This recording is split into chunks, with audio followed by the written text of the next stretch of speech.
I'm dying to hear it now. It's Well, not horrible. it's mature content, I thought. Okay. What do you call a brown chicken getting down with a brown cow? What? Brown chicken, brown cow. And just like that, all of our Twitch users leave.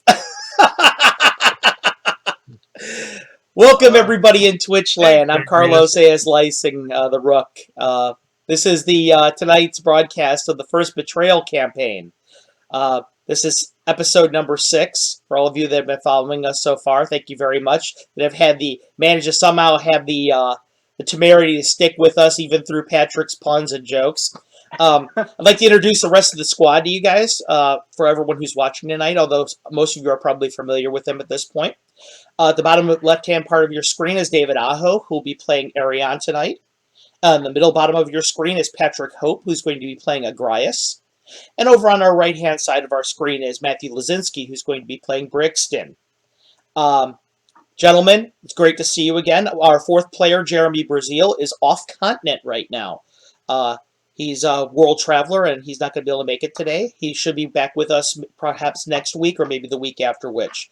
For those of you who follow the game, you'll know that, as I did with David before, when the rest of the crew couldn't make it on the day he was there, I'll be catching Jeremy up in solo sessions. So it's something you guys can look forward to with respect to that. And I would like to, before I actually begin our game tonight, there's something else, another piece of admin I'd like to take care of. Tonight we're actually going to have our moderator with our stream chat, with our Twitch chat, I should say. And that is Lord Grendelwolf, who is been so kind as to take care of the administrative functions of our chat tonight. So if you have any questions, comments, or whatever, you guys can possibly direct them to them. I don't usually have the Twitch stream up for myself because it's something that I don't want to be distracted while I'm running the game for these guys. So Lord Grendelwolf will be taking care of that. Thank you very much, Lord Grendelwolf. You're a gentleman and a scholar as always. Okay, guys, let's start with no further ado. When we last left our intrepid heroes, you guys had a lot done in the last adventure. As you guys remember, the fire had broken out in the mercenary inn because you had your team had put to the sword several individuals that had been running around town asking questions about you and who you had reason to believe were making attempts on your life. After that was done, you were called to the sheriff's office, Sheriff Lucan. And Sheriff Lucan was not necessarily pleased with your actions, but after talking to some of the people in town who vouched for your character, he was willing to overlook the situation, provided you guys kept a low profile for the rest of the time you were in town. David's actions in helping him stake out the old widow Granville's house and being a temporary deputy in town also went a long way to ensuring that nothing bad untoward happened. After that, Brixton went to the docks, but Agrias and Arion got a chance to find out that there have been several acceptances of the job posting that they put out for mercenaries as far as laborers and carpenters and tradesmen went. So they had 5 people say that they would do that. They also found out that Corvus Devinder, who is the mercenary, the head of the mercenary inn and the mercenary hall, was none too pleased by the fact that it was burning to the ground. But he also let them know, in no uncertain terms, that the most wealthy people in the town are the Anstrad family, and they're the actual owners of it, not him. So, meanwhile, Brixton, in last episode, got to find out what his familiar was. He went to the shores of the Solnor Ocean and found out that his familiar was a great hippocampus, which, for those of you who don't know, is something like a seahorse. It's a horse with a large tail. It's an underwater creature, very powerful. He got a chance to ride on it for a while, and he got to find out, unfortunately, though, that while the other fishermen at the docks were watching it, some of them may or may not have designs on the creature as far as either killing it for food or perhaps prestige, or maybe even taking it for themselves. Finally, Brixton and the rest of the crew help train his new apprentices, who are Sunny and Lily Brambleberry, the nieces of the owner of the inn in which they're staying, the Chuckling Centaur Inn. He trained them on how to shoot hand crossbows for a great amount of time over there at the docks, and they did pretty well, he thought. He thought that Sunny was a better shot than Lily. But as the sun started to come down, they ended up going back to the inn. And at the inn, the entire village was there waiting to see the performance, because Matthew and Jeremy's character, Rainmar, have been singing for more or less singing for their supper, trading a room and board for performances at the inn. Well, no one knows where Rainmar is. He disappeared during the fight at the Mercenary Inn. So now everybody's walking in. The crowd's getting a little bit restless. Brixton is looking at the stage right now. Arion and Agrias have walked in with him, but there is no still sign of Rainmar. With that being said, we're going to begin the game. Agrias is our team leader and our party caller. So until everyone breaks up into their individual group, into their individual, does their own thing, Agrias, what will the team be doing? Well, we're still watching him, right? Yeah, you're still watching. You guys just walked in through the door. The Chuckling Centaur Inn is busy. You can smell all the smells of all the different drinks. There's a lot of murmuring in the crowd, conversations. Everybody keeps looking back at the stage because they're anticipating the show to be coming. Arion, did you have something you wanted to say?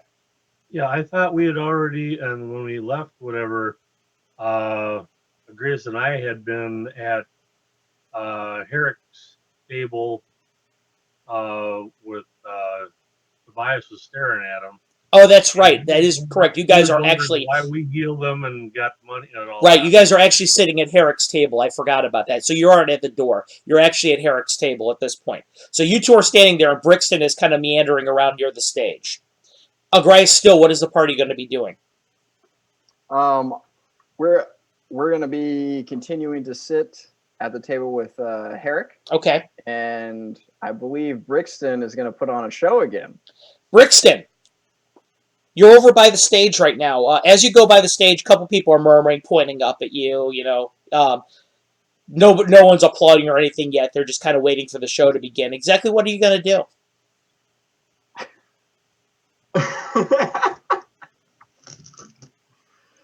Well, I think I'm going to take to the stage as any crazy gnome would. Okay, you're taking to the stage, and now that you've got a little bit of elevation, you can hear a couple of conversations. You hear somebody at the front of the thing. I thought there was somebody going to be playing tonight. Oh, this is probably just the warm-up act. I heard that this guy used to work at a circus. Maybe he's going to juggle or something. Oh, rude. Maybe I should start juggling. Oh boy. Yeah, So, Brixton, cool. you're there on the stage. Everybody's looking at you. Kind of a hush falls across the crowd. Ladies and gentlemen, Lord Beholdersbane. Hey! You hear the crowd start to cheer. I believe in you. Well, I guess I'm gonna do. Can I do storytelling with illusion magic? Of course you can. You got to tell me exactly what you want to do, though. Uh-oh. Oh, this is going to be funny. You guys have to remember out there in the crowd that Matthew is a new school gamer whose experience is largely through 3, 5, and 5e, where you can call upon different skills and just say you're going to do that skill. But now that we're playing 1e, you need a little bit more than that. Got it. So what are you going to do, Matthew? Well, I think I'm gonna start juggling. No, I'm gonna start with the light show. Okay, you begin with the light show casting. What spell are you going to use to cast light show?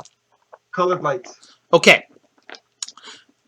With the room all dark, after he says Lord Beholder's Bane. All of a sudden, the colored lights begin to appear. Soft pastel lights start moving around the stage. Everybody in the crowd, ooh, ah, you hear a lot of hushed reverence for it. What are you going to be doing in the midst of it? Knocking back Brandy.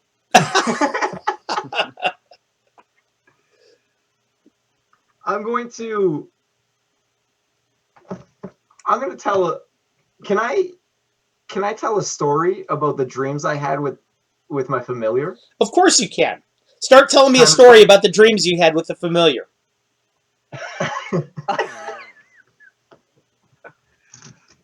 Well, I'm gonna. Session on the spot. Yeah, I know, right? Hey, he's the one that wanted to be the circus performer. Hey, I got this. Just give me a second. That Brandy really damaged your memory there, buddy. Agrias and Arion, do me a quick favor and roll me a 6-sider while you're doing that. Yes, sir. The crowd is starting to get a little restless. 1 for you, Arion. What do you got, Agrias? 6? Is that what I see? Okay. Brixton, while you're sitting there fumbling and getting yourself ready for to tell this story, Agrias, the door to the inn opens. Okay. And you see a figure come walking in through the door. The figure has a hood over its head. Arion, you do notice this as well, this person that walks in. But Agrias, right away you recognize the cloak. The cloak is the exact same as yours. Oh, interesting. Okay. Okay. Brixton, go ahead. So I'm gonna set more of a blue light with my colored lights, kind of give an aquatic feel, if you will. Okay. Oh, Mm-hmm. God. And then how many cantrips can I use at once? Why don't you find out? I'm gonna cast 2 delusion and can I create like a coral reef? Okay. You're creating a coral reef. Arion, as you're watching this, you're noticing that the colored lights aren't as brilliant as they were before. They're not as striking, but the coral reef appears. He's Brixton. Obviously, his concentration is being drawn a little bit thin by juggling a lot of spells at once. Huh? He's trying to multitask. Yeah, he's trying to multitask. Go ahead, keep going, Brixton. And then, let me take you to under the sea. Let me take you under the sea. The crowd is silent, looking up at you. This is the worst show ever, dude. All right, go. Oh man. And then I guess I can't add fishes in, can I? You might go ahead and give me a try. Are you going to try and add fishes? Yeah, I'm going to add fishes. Roll me a 20-sider. I got a 16. What's your intelligence? 18. Okay. Oh man, this is hard to juggle all this stuff at once. And you got to be talking through this too. The fish comes swimming around. Arion, some of these fish look a little screwed up to you. Some of them look like one of them swimming upside down. There's a starfish that's stuck to its forehead. Yeah, it's a little weird looking, but so far everyone seems like they're buying in. So in other words, it's like the Beatles are doing Yellow Submarine when they're on acid. Yes, that's pretty much it so far. Agrias, this person with this cloak comes walking through the crowd, comes striding right up to your table, reaches out, and puts a copper piece right in the middle of your table. I'll look up. Agrias, make me a 20-sider roll. Yes, sir. 18. Looking down at the face of the Overking on the copper piece, the eyes are crossed out of it.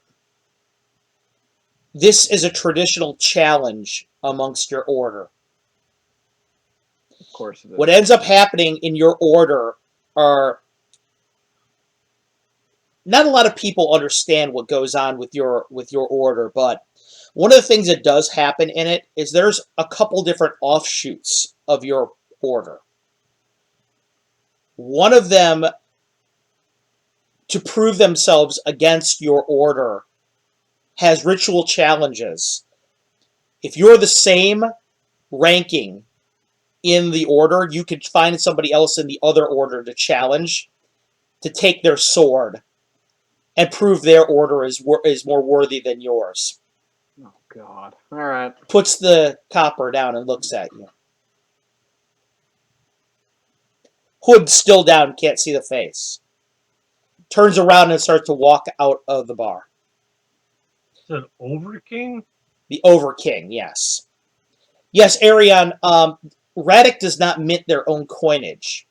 They actually use the Erdi coinage from the Great Kingdom to the south. Brixton, meanwhile, while this is all going on, Arion, you're looking over to Grias and you're like, you really don't understand what just happened there, but it's obviously something ominous. Meanwhile, Brixton, you've got these fish going behind you. You've got this coral reef. The colored lights are playing over. It kind of looks like you're in the underwater slightly. What are you going to do? What are you going to say?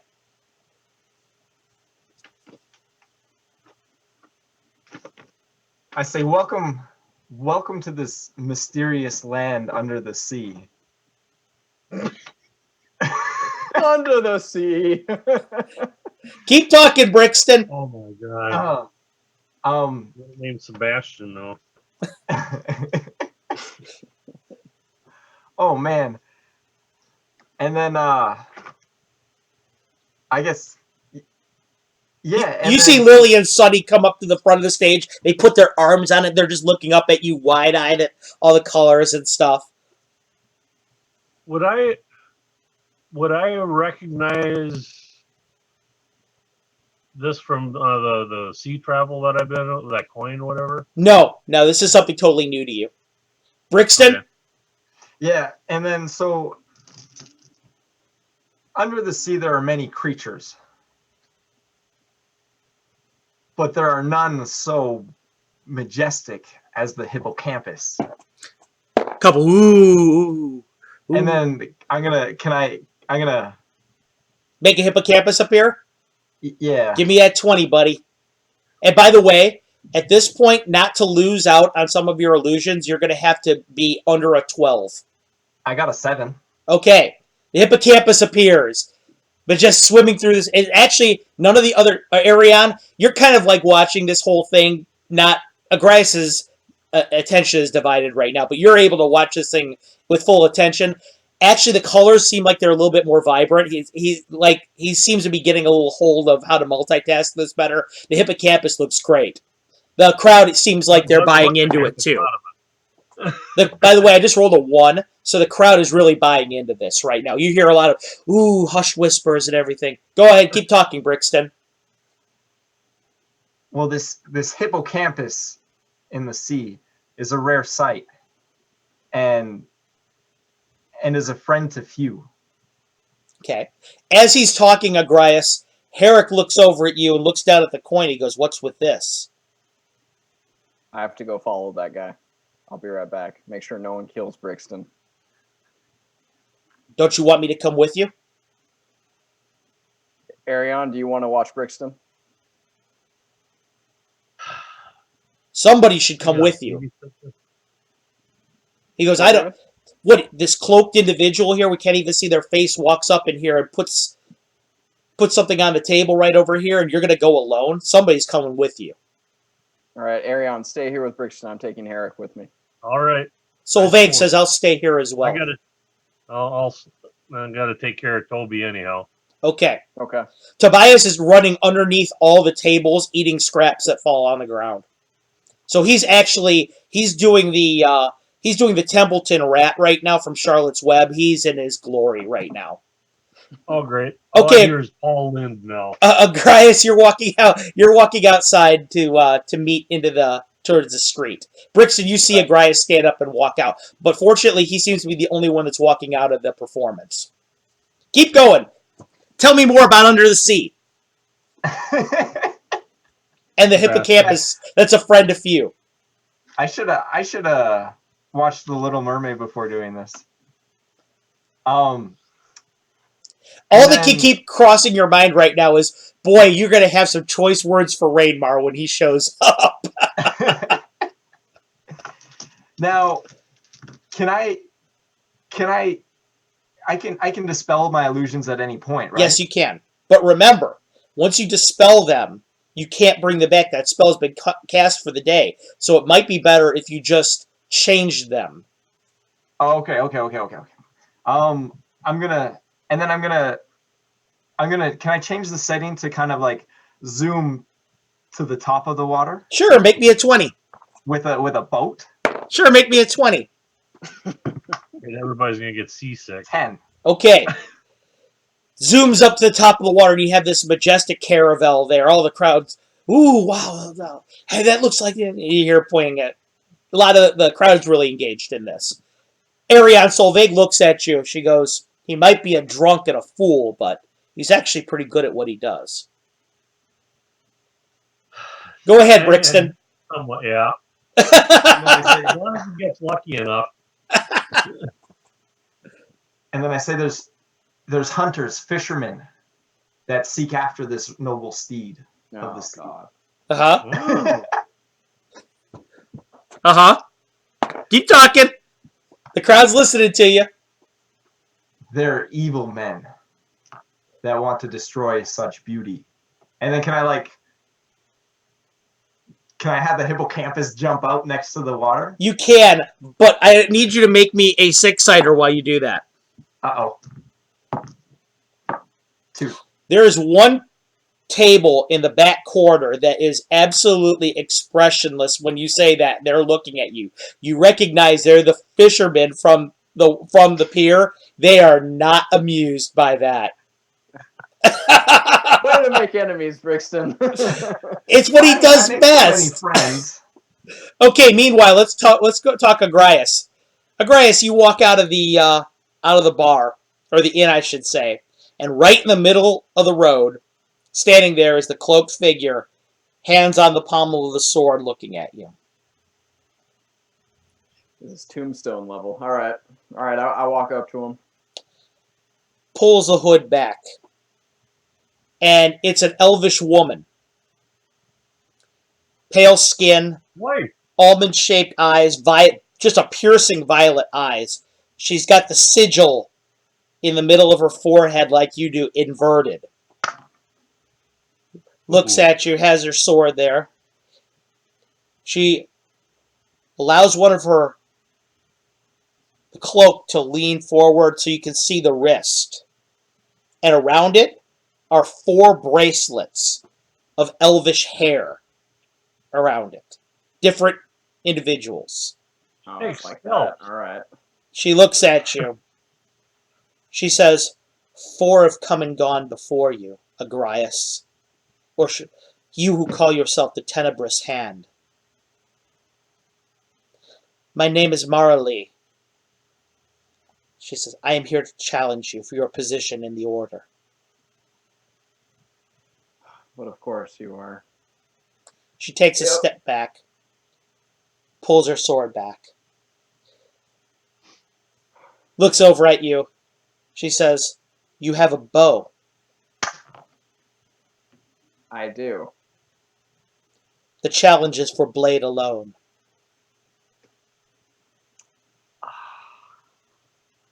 Okay. All right. I hand Herrick my bow slowly. Herrick holds the bow. He whispers in your ear. He goes, the second you start to go down, she's wearing 3 of these. He has an arrow and he knocks it. I like that. Okay. Is there any point in talking to her? You could give it a try.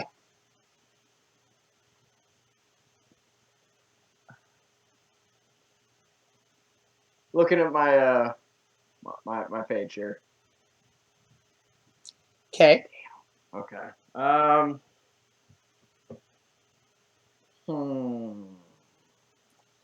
What you gonna say, Agrias? Well, she seems pretty dead set on a challenge. I was gonna, yeah, I'll just challenge her. That's fine. Okay, you pull your blade out.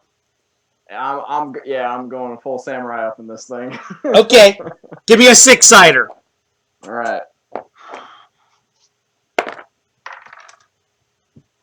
2. Okay, go first. All right. What are you gonna do?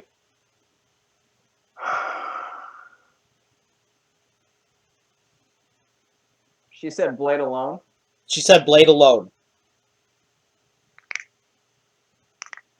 From an How order. well do you trust her?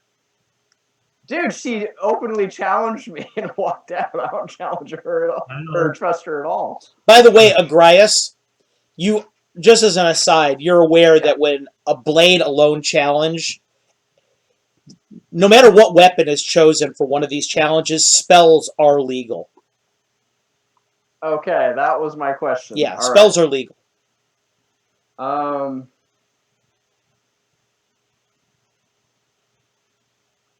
Okay, I need some clarity, Judge. Yep. Spellbook says may memorize, then one and then a bunch of dashes. Yep. That means What that does you that- have one first level spell that you can memorize, and you have typically memorized sleep, so that's what's in your repertoire at this point. Okay, and I can only use one of those a day. Yep, once a day. You got one spell and it's sleep. Now remember, spells take a little while to get off. If you go ahead and you try and cast that, she's going to get an attack and she could possibly spoil your spell before it gets off. Okay, I'm just gonna. Okay. Okay, I'm gonna draw my sword. Walk Draw your towards her. sword. She looks at you. She's unmoving, just standing there waiting for you. Okay, I'm gonna approach her, blade drawn, Mm-hmm. for a slice. Okay. But I really want to recruit her, but I'll just duel her. Why not? Okay. Go ahead and I'm roll me a going for 20. cut. A 20. Okay. Mhm.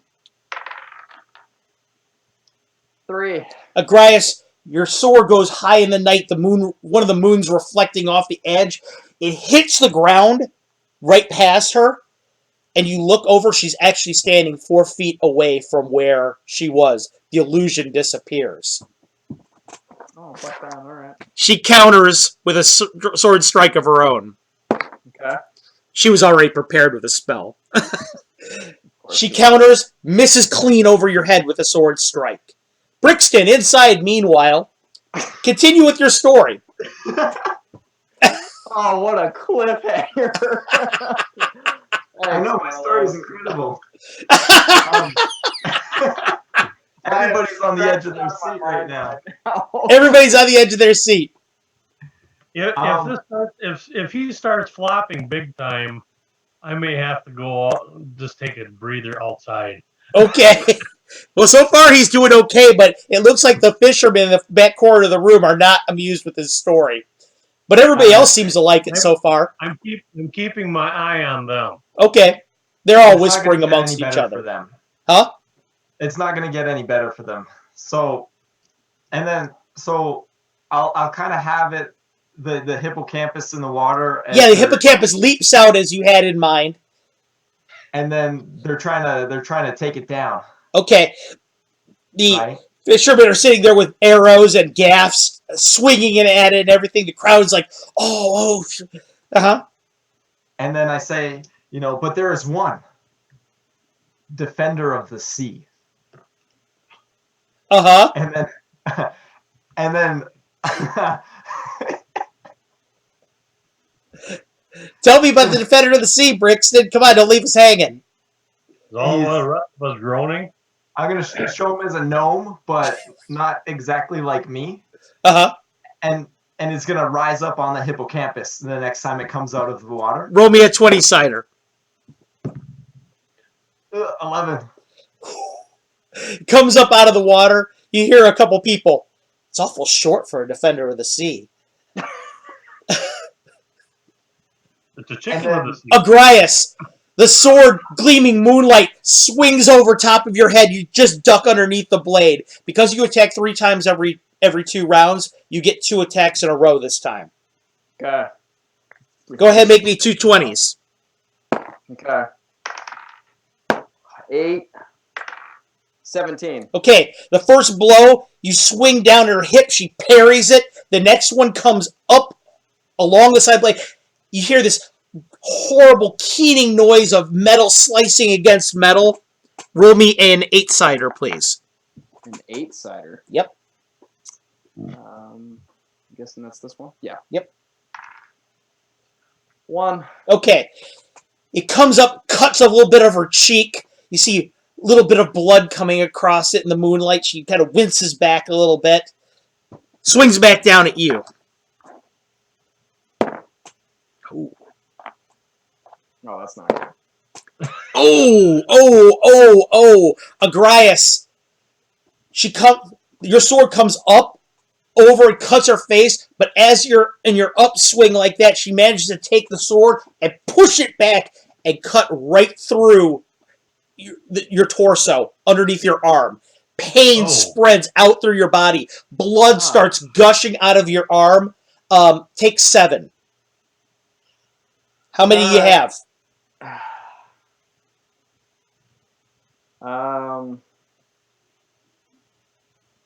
Yell, see if I can hear. I got 9. Okay, you have 2 left.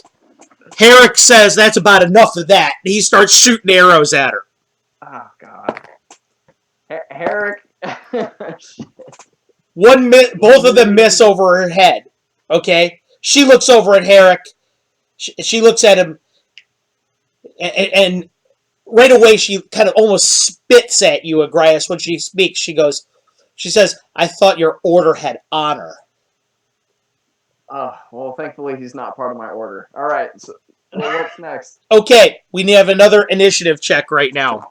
Okay. 6-sider, please. 6. Okay, Brixton, meanwhile, go ahead and tell me everything you need to know about Underneath the Sea.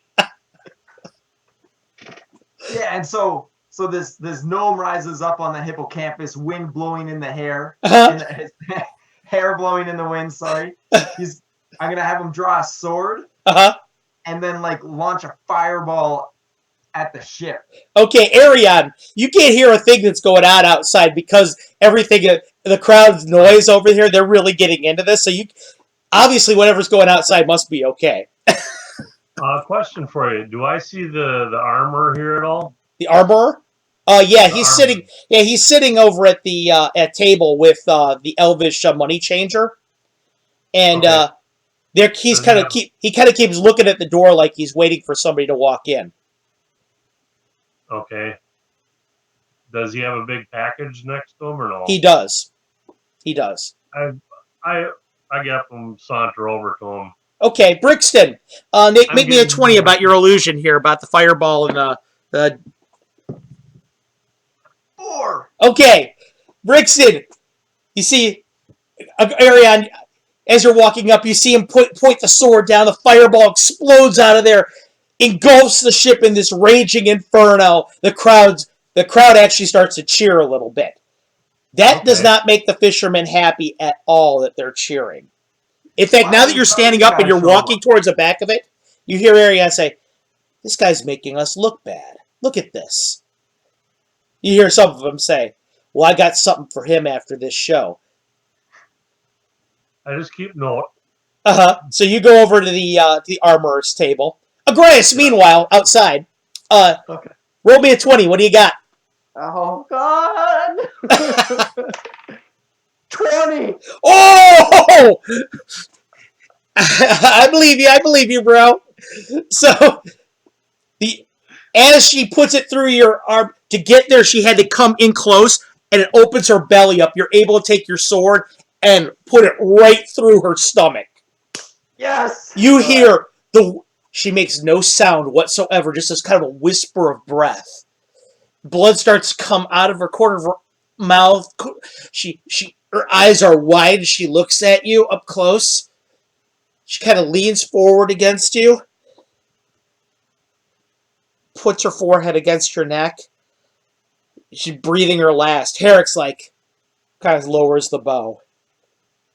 Kind of just nods, looks over at you. Whispers over at you. She says, "You truly have mastered the darkness. I, Oh, I." And then she breathes her last on your shoulder. Just lunches over the sword. Didn't even get a chance to tell him that his sister loves him. what a Agrias, plot twist that would be. Agrias, what are you gonna do? I'm gonna loot. I'm gonna see what she has on her. Okay.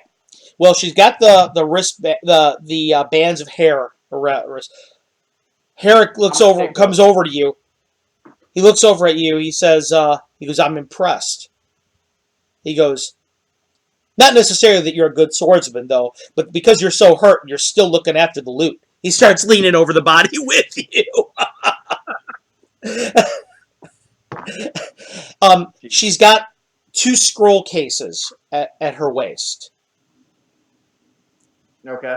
And, yeah, she's got 2 scroll cases at her waist. She's got her blade. She has a quiver of arrows, but none of them, no bow to speak of. Wherever she must be staying, must be keeping the bow. And she's got a coin purse. Okay, I'm taking it all. Okay, take it all. Agrias, then what are you going to do? Herrick looks at you and goes, "You're hurt pretty bad. Maybe your buddy can bandage us up?" Yeah, I need you to go get Arion. "I'll get him right now. Don't do anything stupid." He says, starts running into the building. Looks back at you as he's running, goes, "Ha!" He goes, "I just said you don't do anything stupid." He turns around and starts running in there. Brixton, meanwhile, tell us stories about the sea. So the ship is engulfed in The flames. ship is engulfed in flames. The crowd is enwrapped. The fishermen are pissed. Yeah, it's okay. I'll deal with them later. Uh-huh. Or they'll deal with me later, I guess. Uh-huh. And then as kind of everything settles and fades, I kind of say, and these creatures should be free to live among the sea, should be free to go as they please, and the defender of the sea will be there to ensure their safety. Crowd's cheering. Arion, you're about ready to walk over to the table. The blacksmith, Retland Garvin, is about ready to say something to you. The door opens up. Herrick comes walking and points at you. He goes, "You, fast, outside." I'm there. You start walking outside. I've got my hand and my sword at the same time. Retland looks over at you. Okay. Arion, you guys are walking right past the table with the fisherman in it. And as you do it, he goes, Herrick goes, "Wait a second." Walks over to the table with the fisherman. He takes out his dagger and stabs it right in the middle of the table. He says, "That's for any one of you that wants the gnome. Pick it up and meet me outside." And he walks out.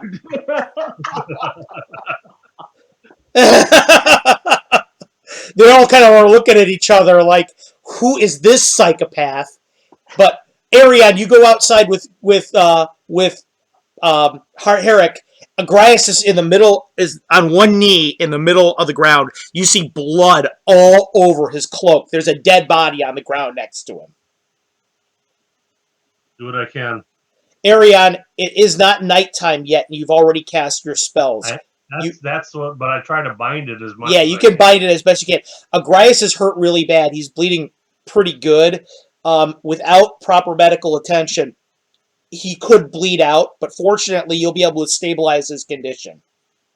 You think. Okay. Roll me a 20 and let's find out. Who's that healer we know? 8. Okay. Agrias, Arion comes running over to you. He begins to bandage your wounds. He's got bits of moss and things like that from the forest. He's applying it on there almost like gauze pads on there, and he's binding your wound. Arion, the woman that's laying on the ground, is a beautiful elvish woman. Young, she looks like probably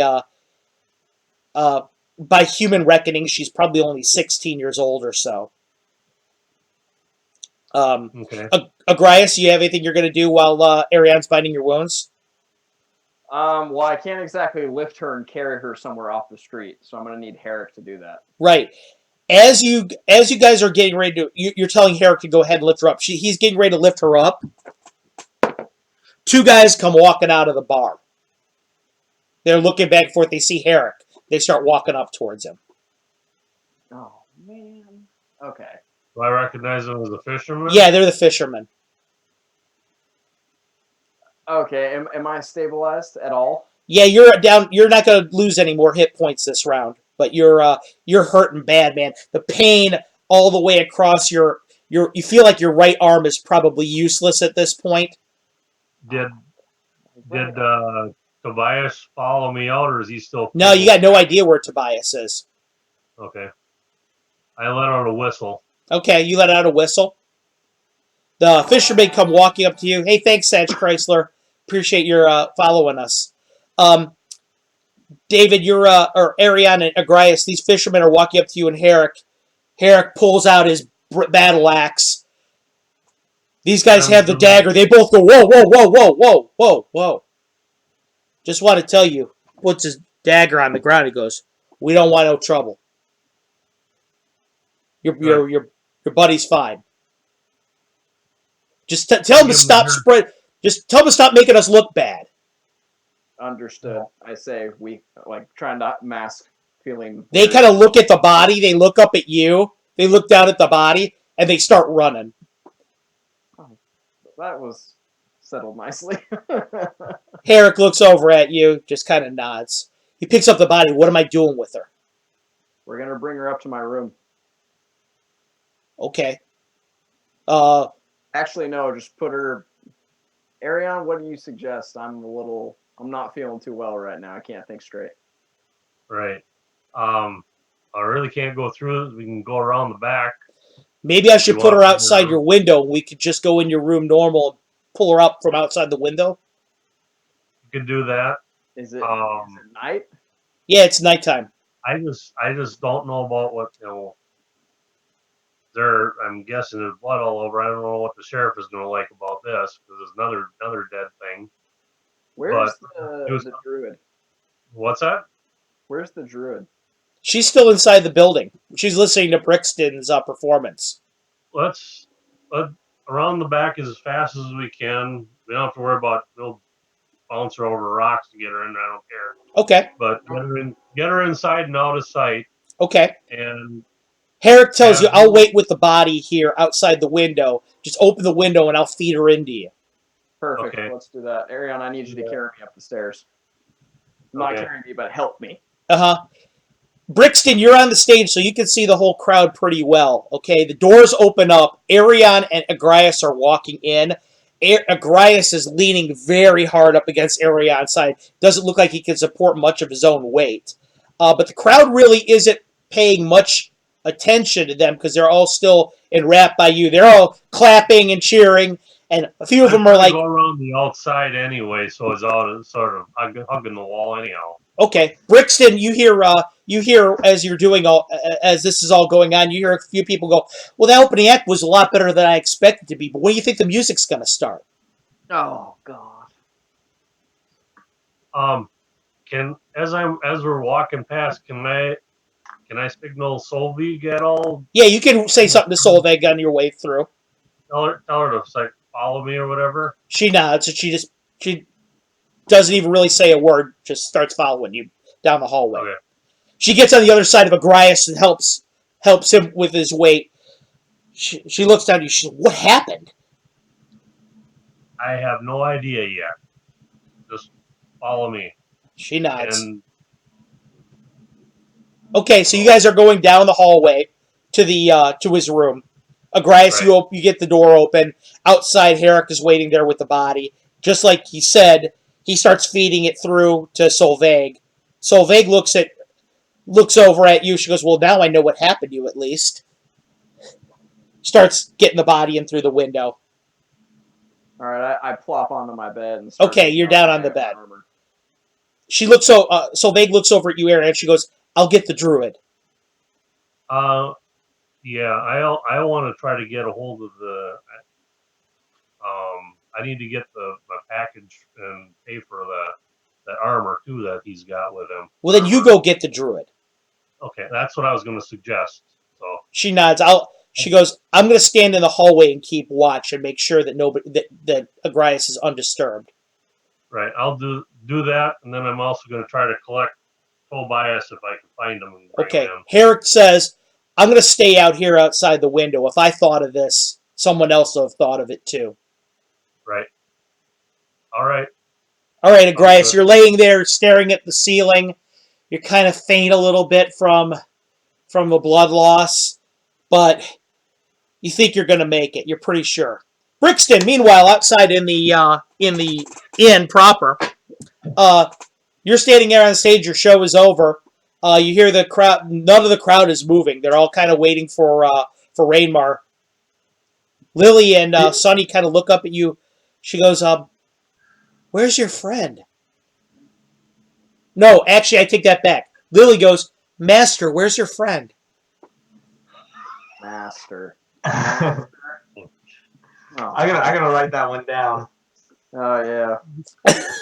I got a list. I'll share it with you sometime. Great. Brixton, what do you got? I'm gonna like hushly whisper, I don't know. And then We have a I'm gonna guitar say- in the back if you want to try and play it. Oh, get them to play it, dude. Get them to play it. Do they know how to play? No, but we can try if that's what you want us to do. I've got a pair of drums too. They'll do anything I say. We could do a set of gnomish bards. No, let's. I don't know how to play any instrument. Let's just. You can do anything, Master. What are you talking about? What? You're Brixton Beholder's Bane. You can do anything. I mean that's true, but I think they've had enough of a show tonight. Oh my god. I can't ruin all my surprises at once. Can you like cast an illusion where they look like they're playing? I could, but Illusion what doesn't have sound, does it? no, but what I'm going to do is I'm going to address the crowd Okay. and say, unfortunately, Rainmar, the Wildlight, will not be performing tonight. What? Oh, come on, ripped off! Boo! I'm going to cast noise Uh-huh. as a bunch of cheering when I say thank you for letting me perform. So that it sounds like there's indistinct cheering that nobody knows where it's coming from. And then hopefully they all start cheering too. That's Okay. Well done. Well Okay, Ariad, you're walking out into the inn proper, and Brixton is just saying this, okay? Right when he's in the middle of saying this. Will you roll me a 20, Brixton? I'm glad I This have is the one I botched, right? What'd you roll? A 19. Yeah, it is the one you botch. Actually, it gets totally drowned out in the booing. Somebody throws a shoe at you. a shoe, dude. And Not the- a Does tomato. it fit? Huh? Does it fit? No, it's a human shoe. Boo! Ripped off! We want our money back! Boo! Master, you better do something. Exit stage left. Well, I mean, I'm not as tall as Rainmar, but I could make myself kind of look like him. Are you gonna That's try not it? help. No, Okay. no. Ariane, you're walking up to the table, and the blacksmith is apologizing profusely to the elf, saying, "I don't know where he is. I'm sorry. I know I said he was going to play our song tonight, but," and she looks really distraught. I hear that and says, to be honest, I really don't know where he's at either. I'm really sorry about it as well. They look up at you. He looks like, please do something. He's got that look in his eyes. Like everything is going bad right now. Brixton? What are you gonna do? What instruments did they say they had in the back? Drums and a guitar. I only got 2 arms, so I can't do all of it. I'll play the drums for you, Master. Okay. And I'll shake up. I have a jar full of beans, and I'll shake it. Yes. Oh my god. This is great. This is great. I say, fetch me the guitar. Okay. She runs in the back. Lily goes up. Wait, friends. We have a special. Everybody gets quiet for a second. We have a special production for you. Brixton Beholder's Bane is going to play in the stead of Rainmar the Wildlight tonight, and you're going to love it. Everybody's kind of murmuring like, all right. Arion, he looks over at you. He just got the blacksmith kind of mouths out, thank you, and he hands you this package. He says, I have this for you. Thank you. I pay him Mm-hmm. what he wanted, and I give him a gold piece tip on it. Okay. Well, thank you very much. And because of this, I'll buy them each a drink for the so-called ugly performance. He nods. And so on. Okay. Brixton, they come back. The girl's got a drum in her hands. Just kind of just normal drums, got these 2 sticks. Sonny comes back with just like she said, a jar full of beans, kind of like a maraca kind of deal. And everybody's staring up at you. They hand you the guitar. It's massive on you.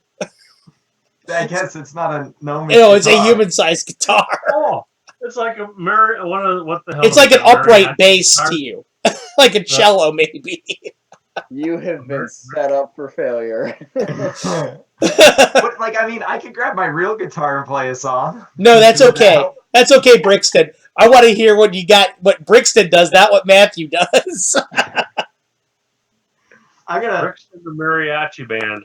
I'm gonna just do like one of those power strums Okay.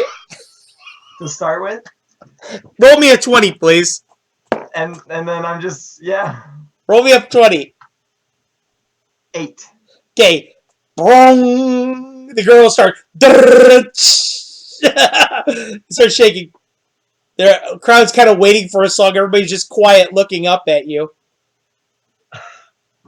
They're all looking at each other like no one's sure what to make of that. That's all. No. I'm gonna sing a song. I guess. Can I? You're gonna sing a song. You have no idea what you're gonna sing. You have no idea what song you're gonna do at all. This is just gonna be a cacophony of music, basically, is what you're gonna do, and see what happens.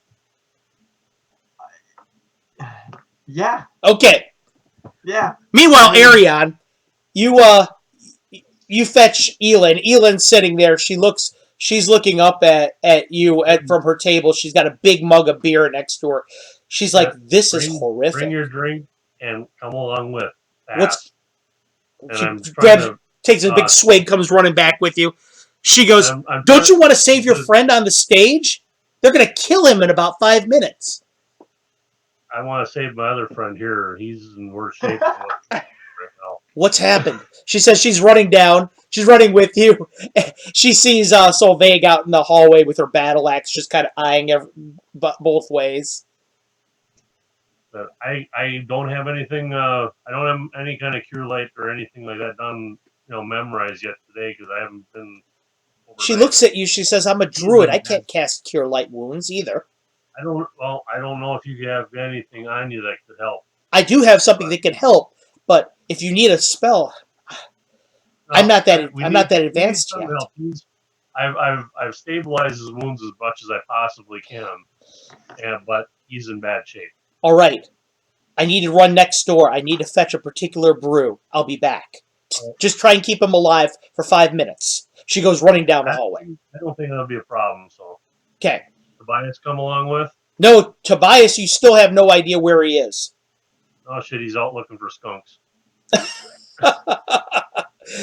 Are you going to go back to the inn, the tavern proper, and see what's going on? I am going to I'll hang out on the edge, just in off on the side and watch this whole thing. Okay, Brixton, I If need you to need roll me a help, I'll be 20. there. And to make this actually work, you need to roll a 3 or under. Yeah, I got that. Oh, God, Lily just rolled a 20. I just rolled 2 20s in a row. Lily and Sonny just both rolled 20s. That's not good. No, it's not good. I gotta fire them. What'd you roll? I haven't rolled yet. Roll. Watch her roll a 1. Afraid to. Ah, What'd you roll? got a 5. I'm Okay. so close. Well, you're doing your best. You're sitting there trying to play, and these girls have no idea what they're doing at all. At all. The crowd is booing like crazy. Ariane, when you walk out into the main thing, you're almost hit with this wall of noise. Boo, this is terrible! Get off the stage! Gnome, you're horrible! Brixton, Beholder's Bane blows! I hear. Stick to your stories, Gnome!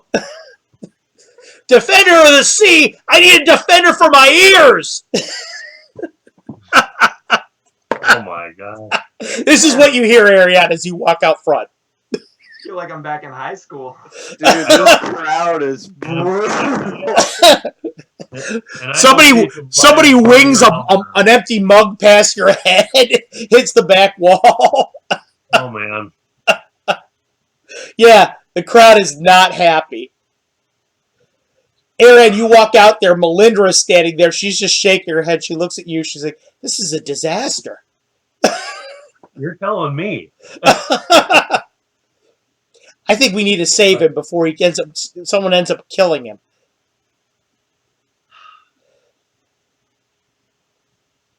She looks over at you, says, she just walks up to the front. That's it, everyone. Show's over. Everyone go back home.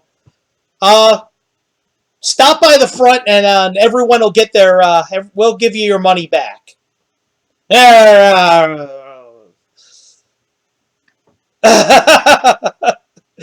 Brixton, you kind of look down at the stage. Everybody's quiet, kind of filing out of the room. Ginny is sitting there in the middle of it at her table. She goes, I thought you were okay. I'm at the wall just sitting there. The whole crowd filters out. I think Matthew might have frozen up. I think Matthew is so distraught right now, he froze up entirely. Must be. Oh, he did, yeah. Okay. Well, before since they're all going out, I'm gonna head back to the room. I gotta put my mail on because I don't have any armor other than this cloak and tunic. Okay. So you go back to your room. In the meantime, The room should be Agrias' room where everybody is. okay. That's Okay. where Brixton, hold up for just one moment.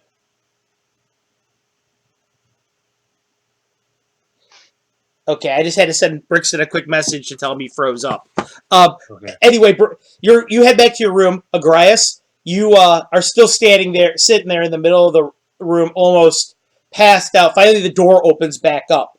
You see the druid, Elin, there. She's got Solveig with her. And there we go. There he is. Sorry, guys. Oh, that's okay, Matthew. Hey, man, stuff like this happens. I just need to move you guys around now. That's all. So anyway, where was I? Ariane, that's right. Solveig and the druid came back already? Yeah, the druid came back. She says, she looks down at you, Agrias. She looks almost angelic right now because of your current state. She looks over at you and she says, open wide. She has a beer mug in her hand. A beer? Yeah, she's a beer mug in her hand. I don't drink beer, though. She looks down at you. She goes, you do today. Okay. All right, I open as wide as I can. It is actually a really kind of a sweet mead kind of a taste to it. It's actually really nice, a kind of a honey flavor.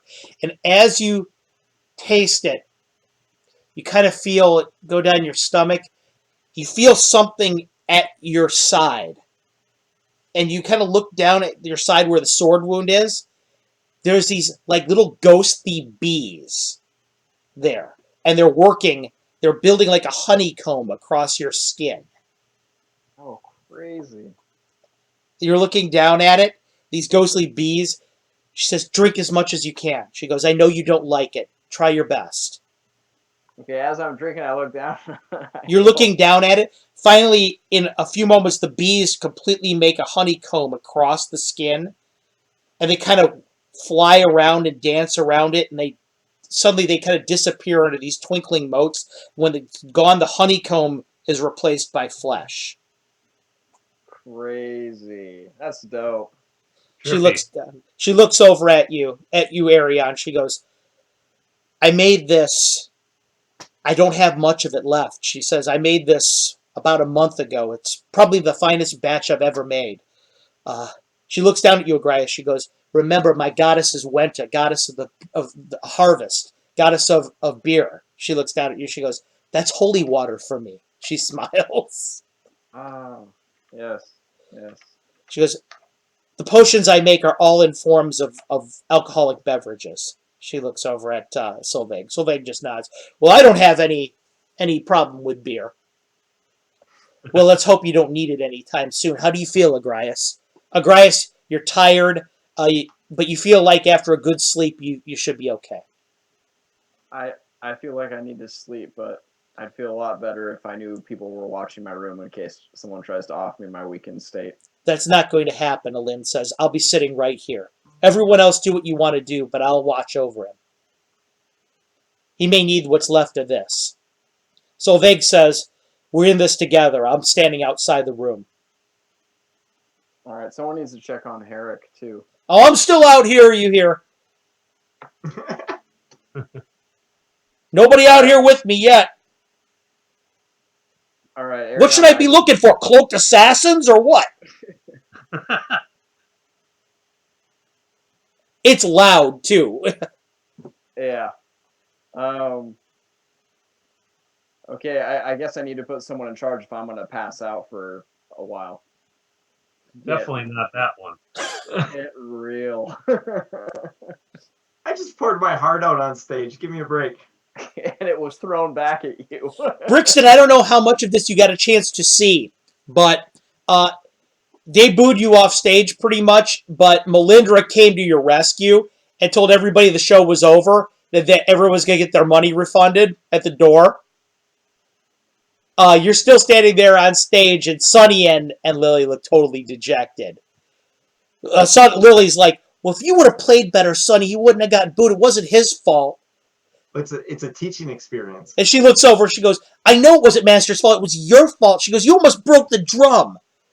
Melindra comes up and looks at the three of you. She just shakes her head. Well, she goes, pretty convincing opening act, but the main show left a little bit to be desired. Well, isn't the 3 act supposed to be bad in the middle? She looks over at you, Brixton, and just says, I guess Brixton Beholder's Bane can't do everything. She turns around and walks out.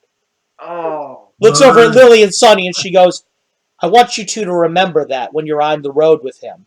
You can't rely on him for everything. She walks away. Wow, Right. I thought Brixton was their teacher. I tell the girls that, people have different tastes in music. It's okay. It's my fault, Master. I'm sorry. I should have told you to set up like a target on the back, and you could have impressed him with your crossbow shooting. Oh, it's okay. They'll miss us when we're gone. Arion, you've got all your stuff. You come back out to the main area. You see Tobias. He's underneath one of the tables, unconscious, sleeping. His gut is so gorged, you're gonna have to roll him down the hallway. Oh, man. Drool coming out of his mouth, kind of staining his fur a little bit. Oh, luckily I got a 17 strength. I'll sort of slowly tug him back to the room. Ariane, you see this whole thing going on with Brixton and his two henchmen. Ginny comes walking up to the stage. She goes, "Oh, come on, Brixton. I didn't think it was all bad. Well, the music was terrible, but you did a good job with the first one, with the first part. Thank you. I thought you did pretty well. I've never played a guitar before. Oh, it's obvious." And she looks. Her brother is like, "I'm more interested on what's happened to the wild light. He doesn't strike me as the kind of elf that would be just wandering around aimlessly. Something's happened to him, clearly." We're not too sure. Well, maybe we should be sure. Be sure. Speaking of which, let's go back to the room. Agrias is going to sleep. In the meantime, Elin sits there and she says, she looks down at you, Agrias. She says, "Well, I'll tell you what," she says, "to help you sleep." She says, she's putting some salve on the part of your flesh that's new. She says, I'll sing you an elvish lullaby. She says, "I happen to know a couple tunes from your history. Perhaps that would be help soothe you as you sleep." That would be very soothing. Thank you. Now, if you need anything, she takes the mug of beer and puts it at the end table. She says, "If you start to feel sickly while you sleep, just finish the rest of this." Understood. Okay. So she begins to sing. She's got actually kind of a nice voice. Elin is kind of a buxom woman. She's not slender. She's kind of she's very curvy, kind of a bigger woman, but she's still very pretty, and she's got a very nice voice, very kind of quiet, kindly voice when she sings to you. And when she sings in Elvish, her Elvish is actually excellent. So she's singing the song to you, and it is actually really soothing. The song that she ends up singing to you is a tale of when Corellin created the universe. It's the whole sound of how he, in the Great War with him and his spurned lover Lolth, he incurred a wound right actually where yours was, and his drops of blood that fell to earth sprung up as the elves, and that's how the elvish race was created. Ariane, meanwhile, you've got Tobias in your arms, and you're carrying him back to the room. You get him back to the room. He sleeps the entire way.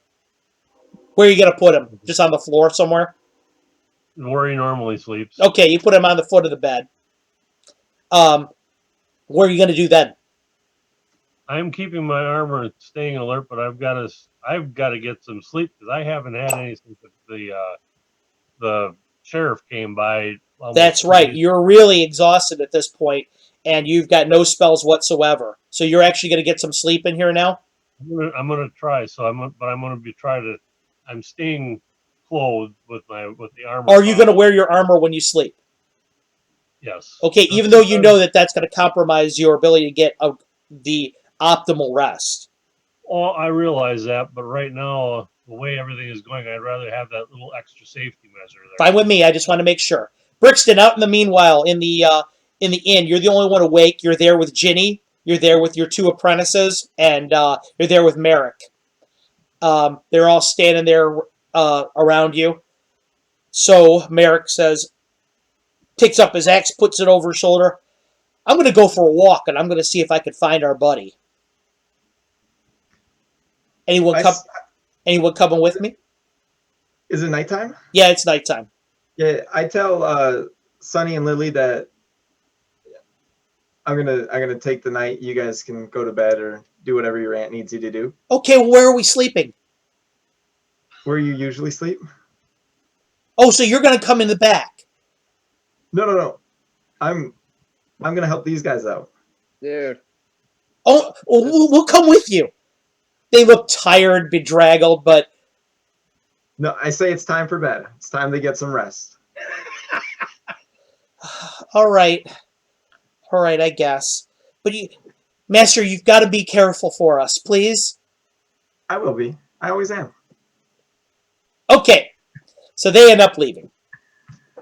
And then I guess I'll go with. Well, I asked Ginny if she's going. She says, yeah, I'm going. She looks at you, but you're not. She looks at you. She goes, you're a mage.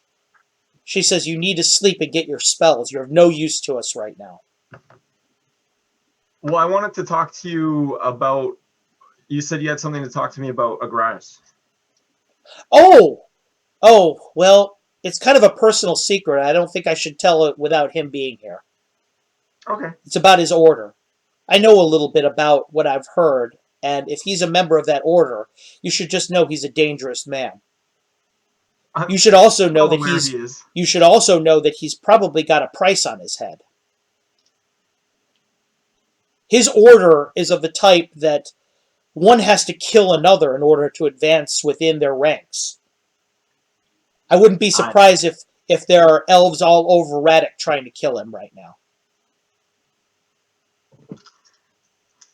That wouldn't surprise me either.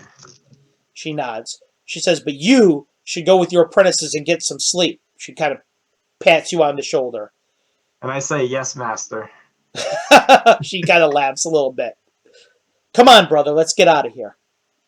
Merrick nods. He turns around with his axe. He says, he looks over and points his axe at you, Brixton. He goes, I know what you're thinking. Go to bed. He turns around and leaves the inn. There's nothing wrong with some brandy by the ocean, is there? Brixton, what are you going to do before you go to sleep? I'm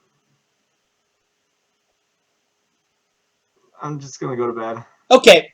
You go back to your room, and as you open the door, walk in, you see Lily and Sunny curled up at the foot of the bed, on the bed, actually, asleep already. Is there a chair in the room? Yeah, there's a chair in the room. I'm just gonna sit in the chair and droop my hat over my eyes. Okay, and you go to sleep. Yeah. The next morning, we're going to begin with Arion. Arion, you wake up. I'm gonna wake up. Tobias is still asleep, out cold, snoring. He's digesting. Yeah, he's snoring actually still. But you got your rest. I need to know what spells you're praying for this morning. Same ones as before. 2 cure light and a perfection from evil. You got it. Okay. Agrias. While I'm doing that, I want to check out that bag that the sheriff gave me too. Okay. We'll get to that in a moment. Agrias, you wake up. The sun's filtering in through the window. Elena's sitting next to you. She's asleep right now. You feel 100 times better. 100 times better. Not maybe all the way better. Like you're still a little stiff, but you think that'll go away once you get up and you move. On your spells known list, what spell are you going to prepare for the day? Sleep again or something different? I'm gonna do magic missile. Okay, you got magic missile today. Brixton, you wake up this morning. The first thing you smell are eggs and bacon. And it smells like maple syrup. You wake up, and on the desk in there is a big plate of eggs, bacon, and pancakes with fresh maple syrup there, and a big glass of water next to it. Somebody doesn't need flavor today. Sunny and Lily are standing there next to it. Good morning, Master. We made you breakfast. This is amazing. I said thank you. You're welcome. You're welcome. I'm dying in the other room. Agrias actually just kills himself in the other room. Arion, okay, so you're going back through your package that you had in there. Right. Why don't you describe to everyone what you see in there? I don't know. What do I see in there? All right, well, so you're going to put it in my court. All right, that's fine. I was going to give you a chance to do something fun. All right, Ariane, you open up the package, and sitting in the package is it's a quiver. All right, a leather quiver. It's been wrapped up a couple times. It's got all these beautiful stained, like elvish patterns in it. It's gorgeous. In it are 20 arrows and a note. All right. I am guessing I can read the note. Yeah. Okay. It says, purchased by Old Widow Granville. It says, for her heroes.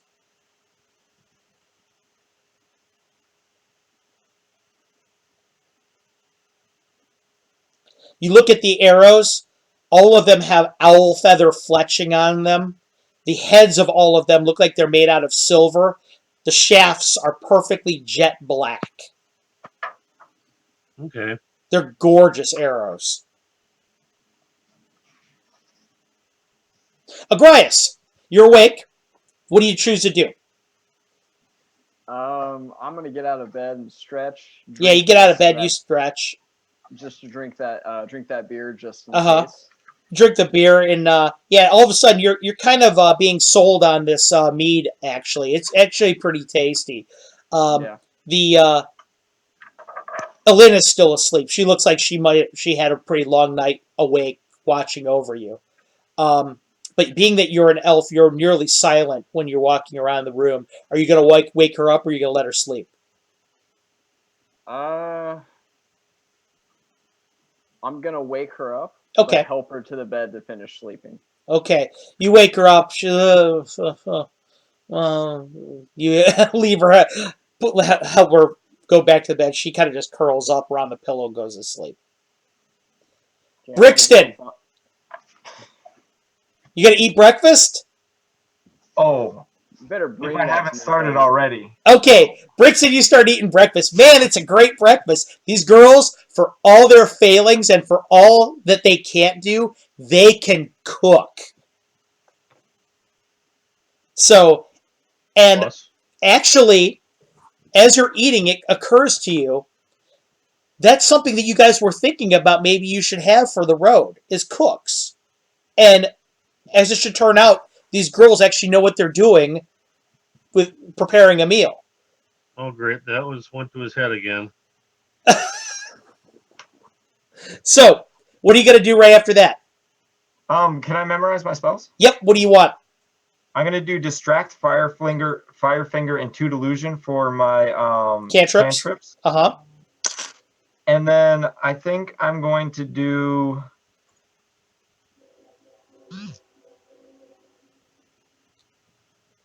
let's play with enlarge today. Okay, you do enlarge. Ariane, while you're getting ready and you're getting everything prepared and you're looking over your arrows, there's a knock at your door. After all this, I'm cautious. Say, who is it? Hey, it's Herrick. Open the door. Come on in. Herrick walks in. Says, hey. Watch out the carpet there and the sleeping on the floor. He looks down at Tobias, looks back at you. Says, he goes, Everett's back in town. He goes, the Colonel's back in town. So's Entrati. He goes, they came in a boat. He goes, they say they're asking if we're ready to go yet. I guess we are. I don't know if we've got,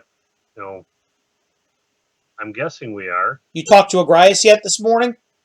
Not yet. I just got up and got my stuff together here. I'll go see him right now, he says. Starts walking away. He goes, meet us by the boat. He goes, that's where I'm telling everybody to gather. Okay. Any particular place where the boat is? Yeah, he goes, it's at the docks over by the front.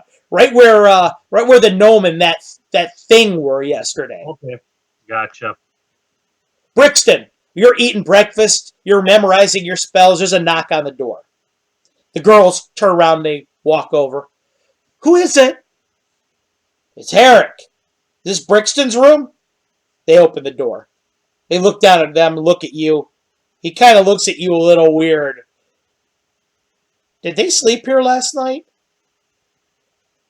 Yeah, they took my bed. I slept in the chair. Right. But they make awesome breakfast. Huh. He looks over. He goes, that does look pretty good, actually. Listen, he goes, the colonel's here. He goes, he brought that redhead, the The Oracle lady? yeah, whatever she is. Yeah. They're down over at the docks. They said that they want to talk to us before we leave. I guess we're leaving today. I think so. I don't have any reason to stay here. Good, good. I think I need a break from Caverick's Cove. He goes, I think Caverick's Cove needs a break from you, too. He says, anyway, he goes, I'm going to go get Agrias, all right? Are we meeting at the docks? Yeah, everybody meet at the docks when you're ready. He leaves. Great. Agrias, there's a knock at your door. Come in. Ilin sleeps right through it. Herrick comes walking in. He looks at you. He says, well, you look good for a guy who was nearly dead last night. Thanks. I do my best. He nods. He goes, well, What's he going goes, the colonel's here. He brought the redhead with him, the scholar. He goes, they're down at the docks right now. He goes, they want to know if we're ready to go yet.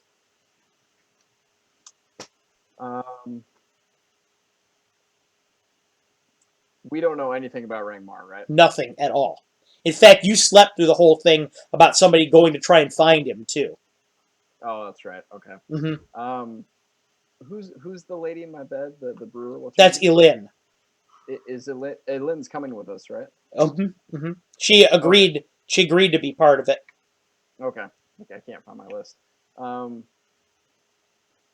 Okay. Oh God, the body's still in the room. Oh God. It's laying on the far side of the bed. Actually, she's staring still up at the ceiling. Okay, I look at her and I just go, look, I need your help. You know this area better than I do. Is there anything we can do with that body? He looks at her. He goes, yeah, no problem. He goes, I'll find a place for it. Okay, we need to bury her out of respect. Well, that'll be a little tougher, but I can do it. Okay. I need you to cut the strands of hair off of her arm and burn them. I'll do that. He goes, hell. He goes over right now. He takes that dagger he stuck in the table the other day, takes it, slices it off of her, and hands them to you. He goes, don't you think you earned these last night? Fair enough. Okay. I'll and he actually slashes a piece of hers off. Takes a second to braid them. Hands them to you. This guy is going to become my best friend. Yeah. He says, really turned around. He says, I think you earned these last night, right? True enough, my friend. True enough. All right, well, I'll dispose of the body. He takes her body, kind of throws it out the window. He says, I'll finesse that one. He says, I'll make sure that nobody finds her. Thank you. Okay. I'll meet you over by the docks here in about maybe 2 hours. Don't go anywhere without me. I won't. You have my word. He nods. Okay, I turn over and go to wake up Elin and tell her we're leaving. Elin nods. She goes, she looks up at you. How do you feel? Beyond words. Thank you so much. She nods. She goes, I'll need time to make more of that brew though, so try not to die until later. Oh, I slept terrible last night. Why? What happened? Oh, I was just watching over you, singing songs. You never know who was going to try and come at you. She goes, it occurred to me that if someone was going to try and kill you, they'd try and shoot you through the window with a bow and arrow. She points over at the window. She goes, so that's why I was sitting over there this morning. Thank you. I had my shield propped up against it. Anyway, I'm going to need a little while to freshen up. I'm going to go back to the Blushing Nereid to get my things. Is it true we're leaving? We're leaving, but on your way out, can you see if Brixton has any breakfast ready for me, please? I'll do that. I'll do that. Thank you. Okay. She leaves. Brixton, there's a knock at your door after Herrick leaves. You're about halfway done with your breakfast. Yeah. The Come girls look at you. Come in, they say. They open the door for her. Elin looks at them, looks at you, kind of smirks a little bit. Says, Brixton, she goes, I'm gonna head over to the Blushing Nereid, and I'm gonna get my things, and I'll meet you at the docks. But before I go, Agrias told me to make sure you have your breakfast ready for him. Did he? Huh? Oh, she looks over at your stuff. She goes, you have plenty for him, I can see. He's gonna need it. He's just recovering from a bad injury. So make sure. Aren't we all? Aren't we all? Nothing like Yours his, is I can amazing. assure you. So make sure you save some of that for him. Souls hurt too, you know. She turns around, she walks out the door. The girls look up at you. Should we make him breakfast? Yeah, go ahead. Okay. Arion. Just Yep. Okay, you're gonna finish that, Brixton? What are you gonna say? nah, it's okay. Okay. No, go ahead, man. Oh, What no, is I it? was gonna. You know, don't make it as good as mine. I'm an elf. Can I hear this? No, you can't hear this. Yeah, Okay, so they I gotta walk get out the you door. back. Arion, what are you gonna do in the meantime? I'm gathering up the stuff, and every once in a while prod him awake if I can, and He doesn't want to Absolutely. wake up at all. You're gonna have to carry him to the docks. Okay. Well, I'll pick him up, carry him.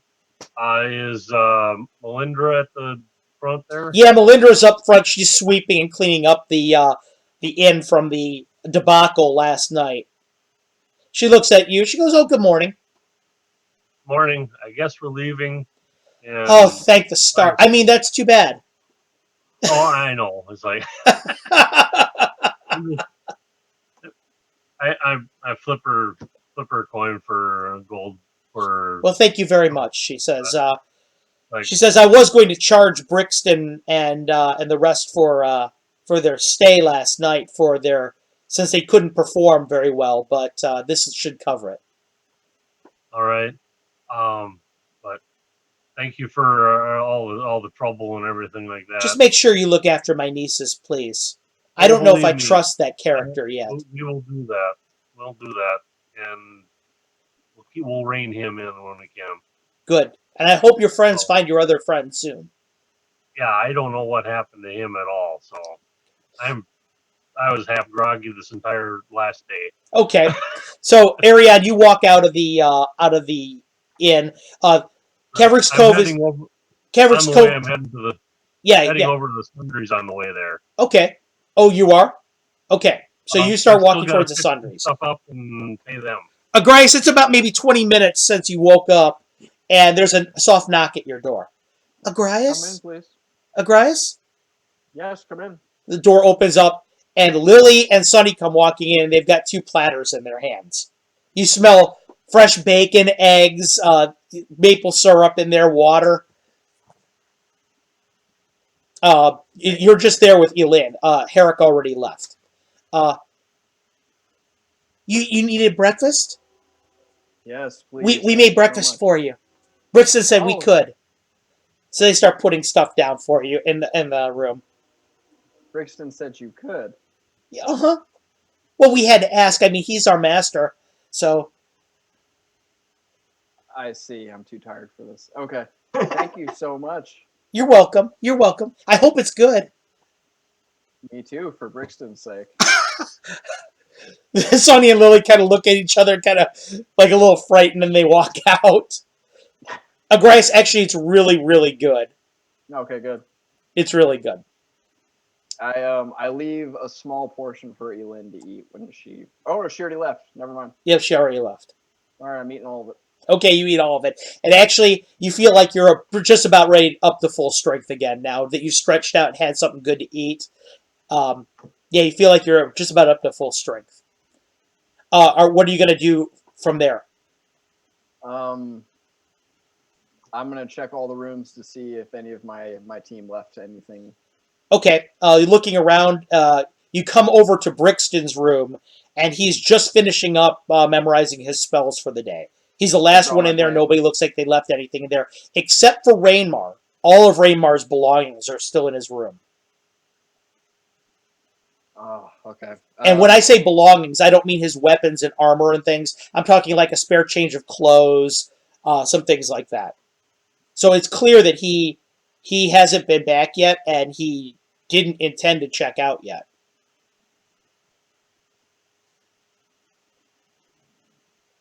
Are you going to leave him there, or are you going to take him with you?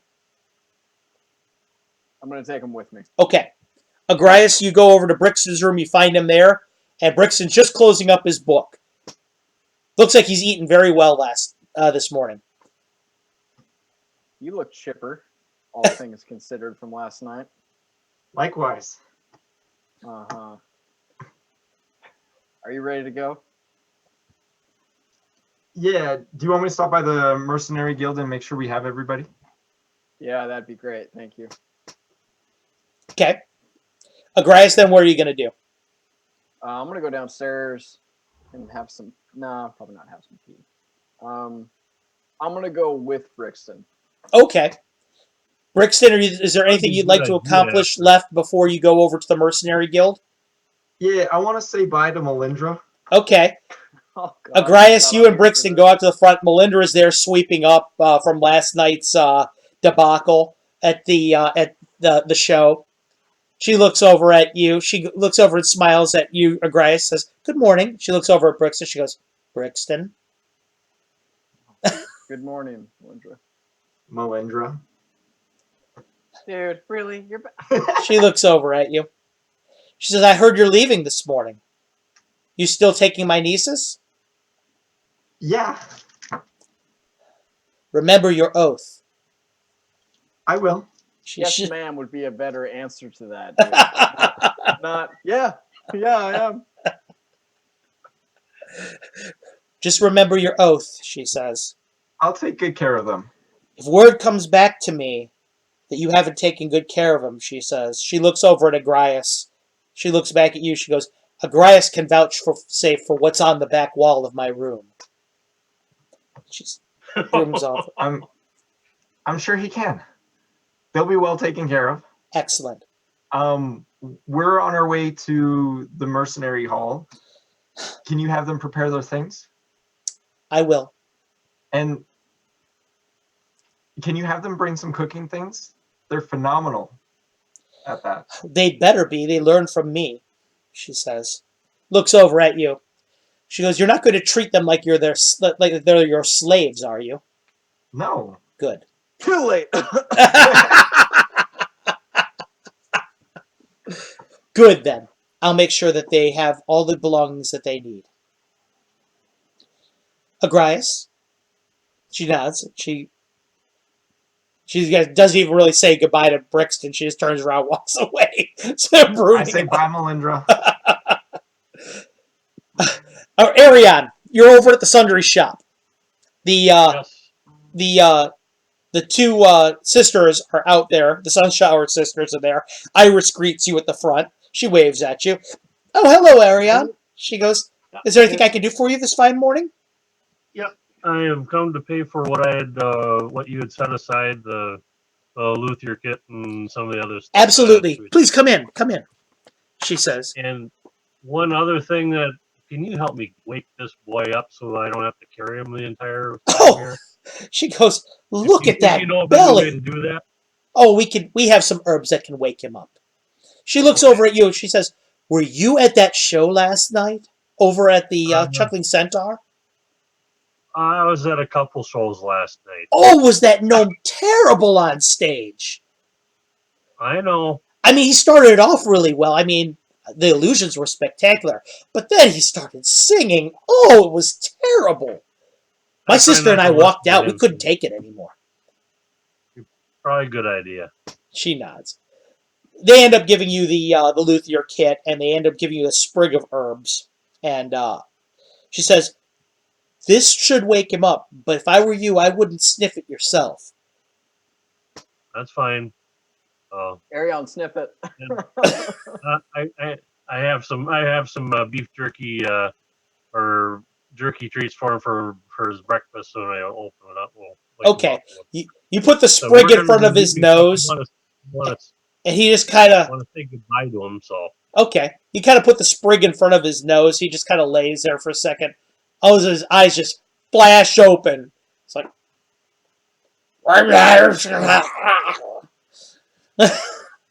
starts eating jerky treats. The other Sunshower sister comes walking in. She looks at him. She goes, Marigold, this is. She goes, so let me get this right. He's gorged himself to unconsciousness, and the first thing you do is feed him when he wakes up. Right. yeah, look at those teeth. He's a little bit temperamental in the morning. Oh, I can see that. He's a Wolverine. I would expect nothing less. Well, she says, I take it since you're squaring up that you're going to be leaving Caverick's Cove.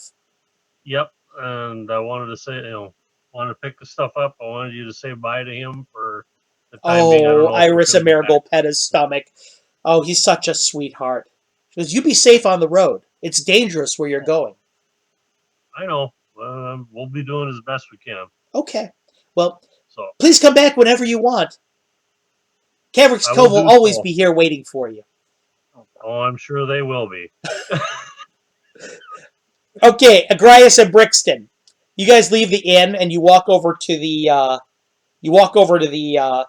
mercenary hall. It's already open. Walk in through the front door. Corvus is walking around in there. There's nobody else in there but Corvus right now. He looks over at you guys. Well, good morning. Burn anything to the ground last night? Just my reputation. He goes, oh, you sure did that. He goes, I listened. I was thinking about trying to get even with you at some point for what you did over at the inn. He goes, but I think you took care of that just fine on your own. I have a tendency of doing that. Yeah. He goes, you're very thorough. What can I do for you? We're just here to we're leaving today. So we're just here to make sure that everybody's ready. Well, the word's been out. He says that everyone should meet you over by the docks right now. He goes, but if anybody comes back, I'll make sure they know to catch up with you. Perfect. One of our members is missing, Rangmar the Wildlight.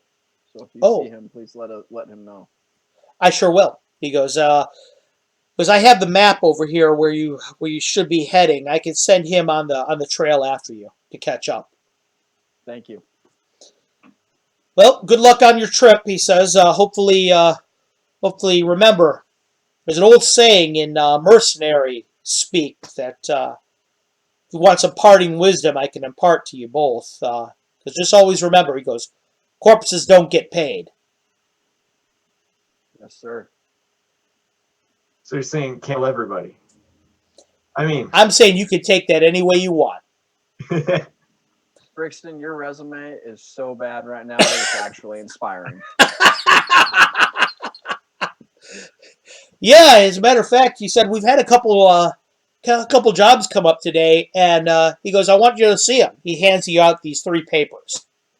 He goes, look at the bottom of all of them. Every single one of them says no gnomes allowed.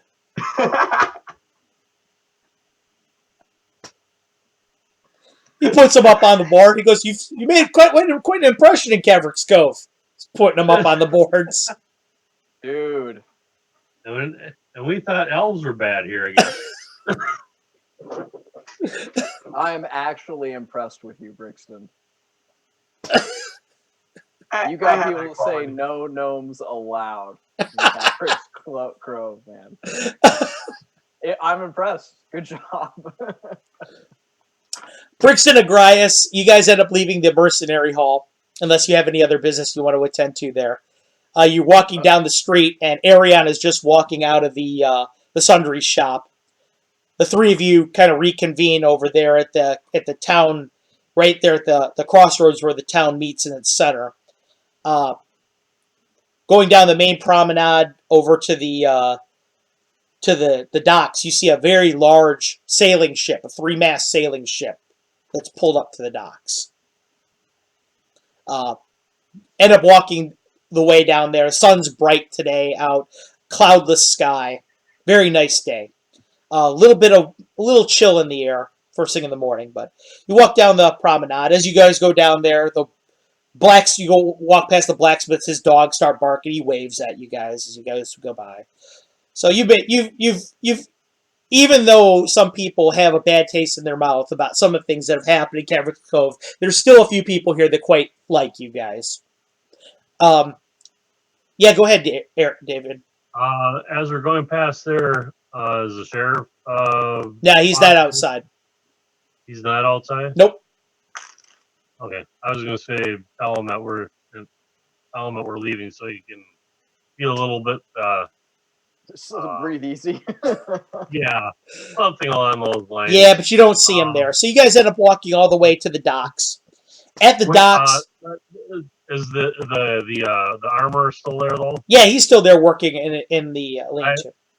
I go up to him and said, "Can you give a message to the widow Granville? Thank you." Oh, sure. Says, yeah, absolutely. Still no one. Absolutely. He looks up. Brixton, what did you want to say? Just when we get down to the dock, I want to pick up some kelp. Okay. You guys start walking down to the docks, the three of you. The big ship is there. There's a gaggle of people out in front of there, and you recognize everybody as people that you've either recruited or maybe that have arrived later. Maybe they're the 5 laborers. Sonny and Lily are there. You see Solveig is there. Elin is there. Herrick is there. Everybody's just kind of milling around. You see in the midst of them the colonel, and he's there with his daughter, and the scholar is there with them too, Calissa. Everybody kind of parts for you as you walk up because you're the foreman of the job, obviously. Colonel greets you when you walk up. Hello. He goes, I thought there were 4 of you before. Did someone lose their nerve? No, he's lost more than that. We don't know where he is, but he will catch up. Solveig looks over and says, Merrick and Jindra didn't come back last night. She says. What? I don't know. They went off looking for him, and I don't know what happened. They haven't come back yet. Maybe they're still looking. Okay. Sonny and Lily come over to you, Brixton. They're like, we're ready to go. That's perfect. I think we all are. The captain said, the colonel looks over at you. He goes, we prepared the wagon train to go south down the road. Myself and Calissa and my daughter, we're going to be taking the boat with the crew. We have a couple things that we need to do scouting in the region before you arrive there to make sure it's safe when you arrive. We're going to scout for a good location before you even show up.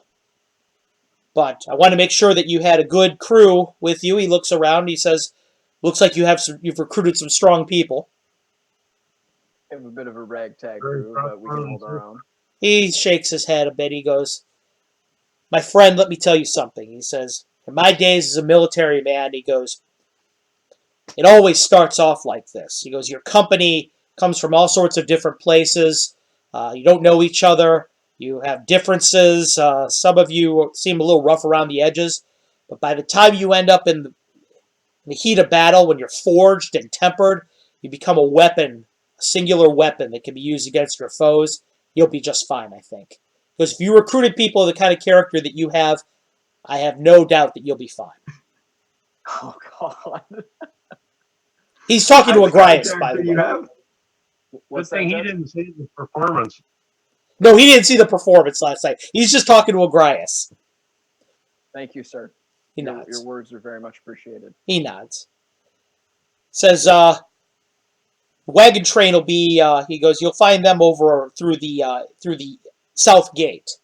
Because you'll go through the south gate, they'll be waiting for you there. He goes, I've given Sheriff Lucan some coin to meet you there. So that we can make sure that the area is secure. Okay. You should be ready to go there. He goes, the map's waiting for you. Everything's waiting for you there. All you have to do is show up and take off. He looks over at you, Brixton. I'm gonna. Well, I have somebody coming with you guys along the boat. If you could take care of them.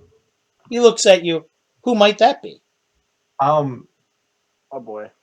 can I like whistle at the water or whatever? Does anything happen? Roll me a 20. Oof, 16. Okay, you whistle. The water is kind of still. You feel a connection, but it's still too distant. It's too far away to hear you.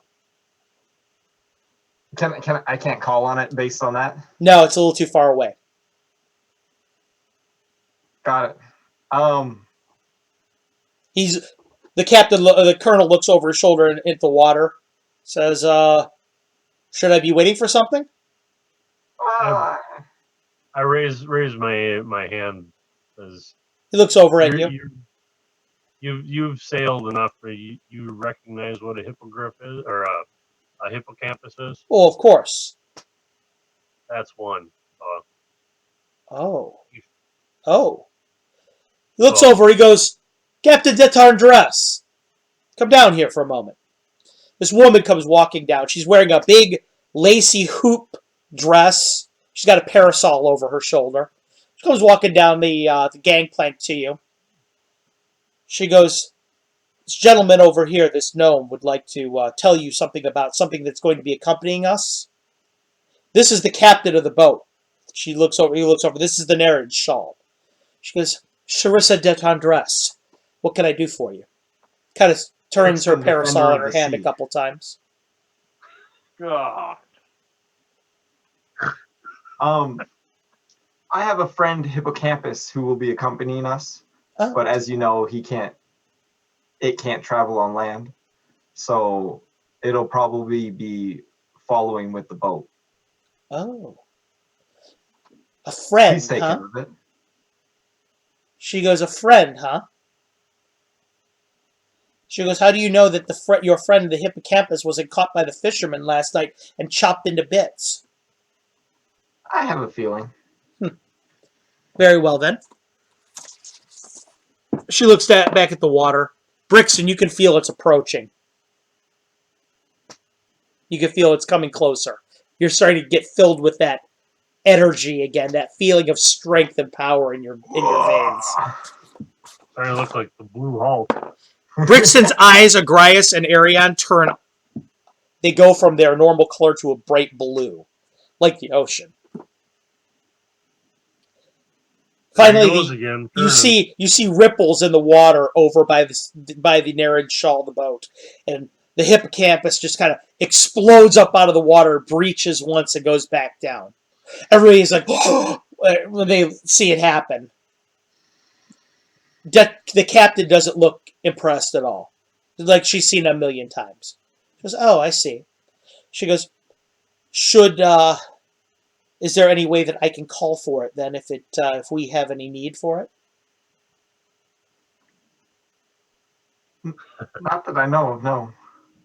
Oh, wow. Maybe you should talk to it then. I will. So I call it forth, I guess. Okay, it comes over to the shallows, over by the end of the pier. The fishermen are all there looking at it. I'm gonna scratch its neck and give it some kelp. It eats it. It starts to nuzzle your hand. You feel that sense of affection. The thing is, because it's translated through thoughts, purely through thoughts and no words. It's just emotion, and it's so emotional. It's like it's almost it's hard to take. Oh, the ocean's leaking out of my eyes right now. Yes, exactly. It rubs up against your arm a little bit. What are you gonna say to it?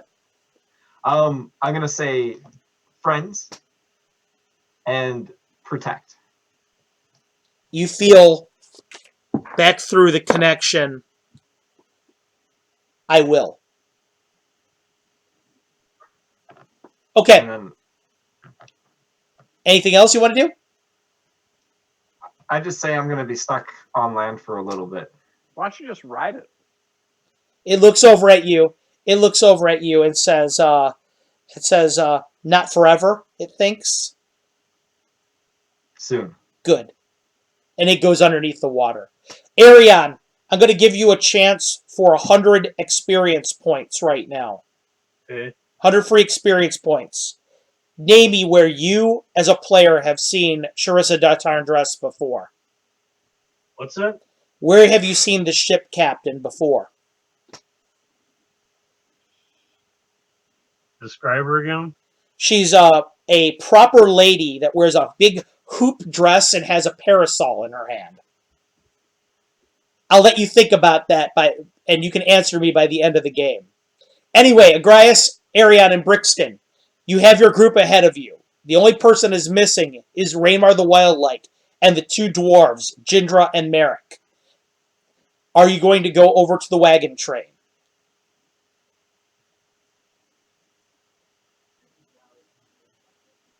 Yes. Okay. Arion, you, Brixton, and Agrias turn around. You start leaving the dock area. The hippocampus goes back underneath the water. The colonel nods and nods at you and says, "May Procan bless your path." Says. They all start walking up the gangplank back towards the into the boat. The whole crew of you is walking down the main promenade. You see some of the villagers starting to whisper to each other as they see you. It's just this gang of like 20 people head down the promenade with you three at the front. Right behind you, Herrick's there kind of swinging his axe back and forth. Solveig and her brother are walking proudly. You guys look like a group of badasses coming down the way. Naturally. Eventually, you make the center of the town and you turn to the south. You go down the promenade to the east gate, and there you see them. 7 carriages, horses there. Waiting with them are 3 men and the sheriff, Tanner Lucan. He looks at you. Well, I suppose this is goodbye for now, isn't it? Just for now, Sheriff. He nods. He goes, good. He goes, for all this trouble you stirred up in Caverick's Cove, I have to say, he goes, you've got a lot of friends here. Thank you, sir. And some of these people here ask a lot of questions about you. Some of them have asked to make sure that you guys have been kept safe. So I think there'll be a place for you in our community when you come back. I'm so excited. He nods. Says, oh, and you should know. He goes, I've got 2 of my men looking for your friend. Thank you, sir. So, we apparently are missing 2 dwarves as well now. They never came back from last night. I see. Well, in that case, he goes, I'll have to, I'll make sure that they're looking for them as well on the road. Thank you, Sheriff. He nods. All right. He looks over at the wagon train. Because I hope you know how to drive these beasts. Yep. Arion, you're going to be at the front, I assume, driving the train? Yes. Okay. I need to know how you're going to disperse people through the wagon. You have 5 laborers. You have the 3 of you. You have Solveig and her brother. You have Elin Hutner. You have Lily and Sunny. Yeah, well, I think And Herrick. We all know where Lily and Sunny are going to be. So I'm guessing they're going to be with the master. Right. Okay. Oh, It would take some doing to get them not to be with him. I mean, they're scared of me enough. I could make them separate. But yeah, they are scared of you. Yeah. how many wagons? 7. 7. All laden with timber. What about like compartments? Inside of there? Inside of the... You're talking about... For passenger. Oh, yeah. They're not so laden that you couldn't get inside of there. They're just weighed down with timber, like on their tops and things like that. Okay.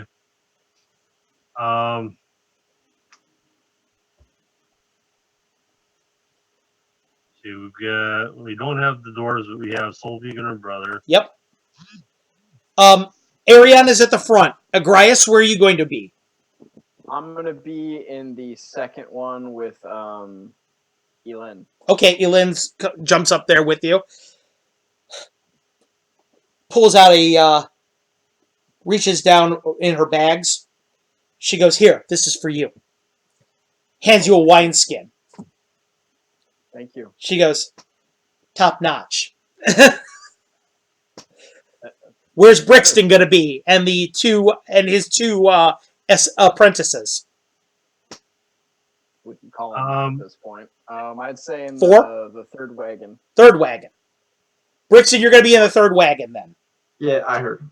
Arion, is there anyone with you in the first wagon? Other than Tobias, Yep. let's see. I'm trying to figure out. We've got. I want to keep the 5 laborers because they're not going to be fighting. I want to keep them in the middle. Okay. Just for protection. They're in the fourth one then. I would say between 4 and 5 or whatever, dispersed how they want it to. Okay. Can I make a suggestion? Sure. Yes. I think we should put Herrick with you, and then Solvig and her brother in the last cart. I was going to say that would be fine one way or another. I knew I was going to have somebody back there guarding. Yeah, Herrick gets up on the thing, looks over at you. Ariane, he goes, "This is pretty strange for me, I have to admit. 2 days ago, I was trying to kill you." He goes, "Now, I'll kill for you." It's weird what battle does to people. God, no truer words have been spoken. Let's see. So I'll put. So should we put? Should we put Solvig and her brother in the very last, or have one there and one in the next? Solveig looks over at you, says it's good to have a strong rear guard. Okay, put both of you guys in the back then if it's over with you. Too easy.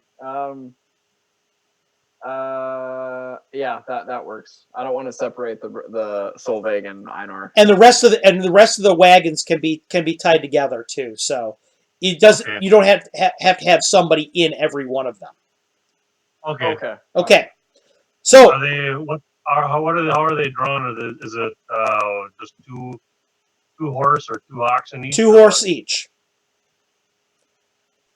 You guys get on top of the first thing in the morning. You're all on the wagons, and as Arion snaps his reins for the first time, the horses begin to plod down the hardened earth road down to the south, and you begin to see the walls and the tower of Caverick's Cove recede into the distance behind you.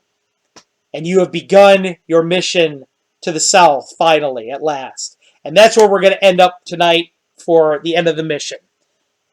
Guys, first things first. We got a couple things we got to do.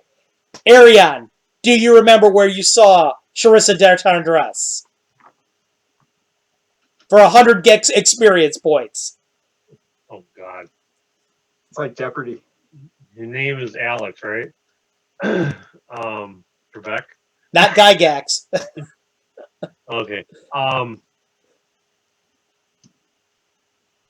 Dun, dun, dun. Yeah. 5, Is 4. it somebody that I would recognize from my past? Yep. 3, 2. Up in Martyr? No, it's somebody from another campaign entirely. Oh shit! Charissa D'Artandras is the same captain, and the Nereid Shawl is the same boat that took the heroes to Moreau Point in Marquesa. Thy Name is Evil. Okay. She was the boat driver that took you there to Marquesa's dungeons at that point. That's right. So she's a recurring character in the Castle Entertainment continuum. So there you go. Gentlemen, what did you guys think of tonight's game? Did you guys have a good time? That was a blast. Awesome. I thought you guys all did. Once again, you guys all did something really cool. Agrias, you learned some more about your order and about what the consequences of being attached to your group are. So that was cool. Brixton, once again, your life is crazy with the performance and the girls and everything that you do. It seems like there's some wildness attached to it. And Arion, you're like the level head of the group that is just the constant I'm getting the job done, professional. So that We really needed that. yeah, and we really Yeah. needed that in this one. I think it's really cool that what's going on here in this game, like Herrick said, you guys have managed to take somebody who was a dire enemy and make him into a resolute friend now. You guys can count on him for just about anything. You got to learn a little bit more about Elin and what she can bring to the table. The only thing that's outstanding right now is what is happening to the Wild Light And the doors. and the dwarves now that have gotten embroiled somehow in what's happening to him. Fortunately, for those of you in Twitch who are following us later, we'll get a chance, hopefully, to see exactly what's going on in that part of the campaign when Jeremy, who's playing Raymar the Wild Light, is doing solo missions over the course. He's going to get 2 sessions of that, and hopefully he'll get a chance then to reconnoiter there with the rest of the group, and then their mission will start. I want you to know that, as everybody knows, there's going to be a module made of this, which is called the First Betrayal. You guys have now actually finished the first chapter of the First Betrayal. I've gotten chapters 1 through 3 completely written, so you guys don't have to. Pretty soon, I would imagine within the next maybe 4 or 5 sessions, you'll actually have finished the first module. So that will be pretty cool. You guys will get a special story award here for an experience for finishing out this first chapter, and you guys, a lot of you are creeping up on 2nd level. So that will be dealing with that pretty soon too. We'll get in touch and coordinate what you guys want to do for bonuses and special spells and things you get as you go up a level. But in the meantime, session's over for the night. Thank you everyone in Twitch for joining us. Gaetano, Lord Grendelwald, thank you for being our moderator as usual.